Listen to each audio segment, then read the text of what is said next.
నమస్తే, welcome to Andhraprabha. నేను మీ వసంత్.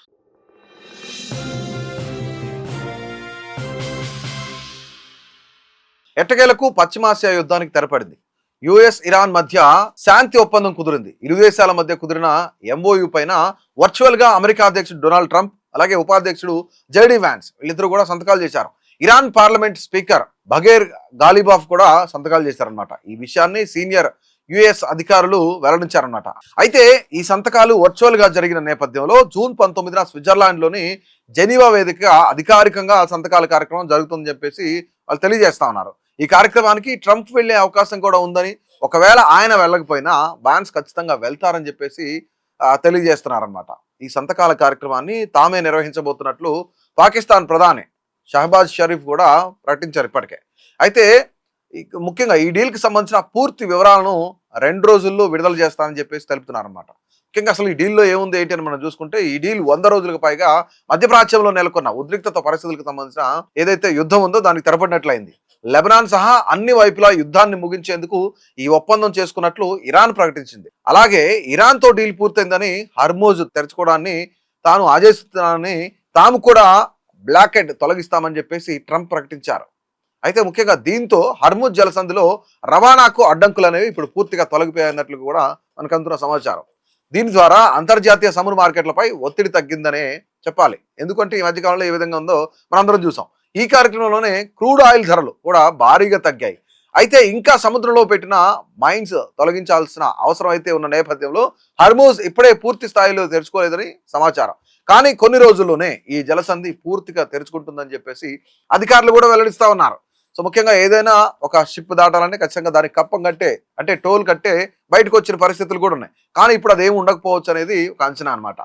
ఈ ఒప్పందంతో యుద్ధానికి ముగింపు పలికిన యురేనియం వంటి అంశాలపైన చర్చలు పూర్తి కాలేదని చెప్పేసి ఇరాన్ అంటోంది. అయితే డీల్ పై అధికారికంగా సంతకాలు పెట్టిన 2 నెలల్లో చర్చలు జరిపి తుది ఒప్పందం చేసుకుంటామని చెప్పేసి ఇరాన్ విదేశాంగ డిప్యూటీ మంత్రి కాసిం గరీబాబాదీ చెప్పారనమాట.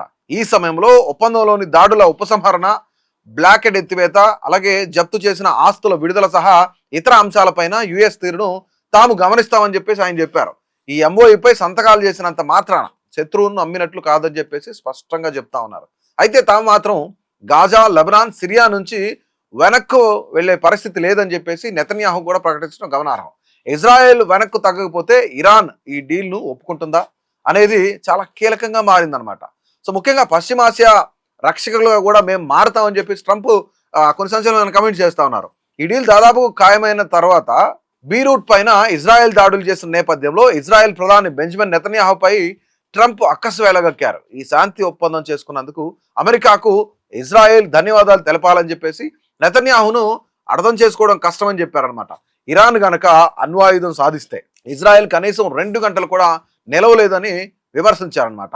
అదే సమయంలో డీల్ కుదిరిన తర్వాత ఇరాన్ తప్పటడుగులు వేస్తూ ఊరుకునేది లేదని చెప్పేసి కూడా ట్రంప్ తేల్చి చెప్తా ఉన్నారు.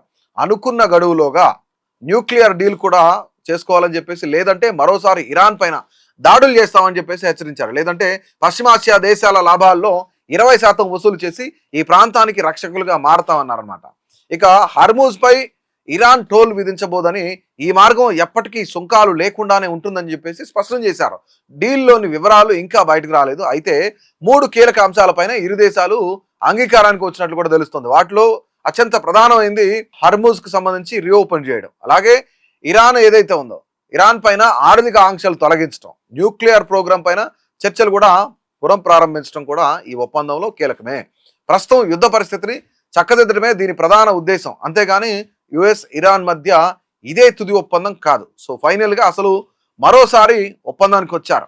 నిజంగానే ఈ ఒప్పందమైనా ఖచ్చితంగా జరుగుద్దా జరగదా అనేది మనం ఇంకా వేచి చూడాలి. అయితే యుద్ధం ఇప్పుడు ముగిసినట్టేనా అనేది ఒక పెద్ద క్వశ్చన్ మార్క్. దీనిపైన మీ యొక్క అభిప్రాయాన్ని అయితే తప్పకుండా తెలియజేయండి.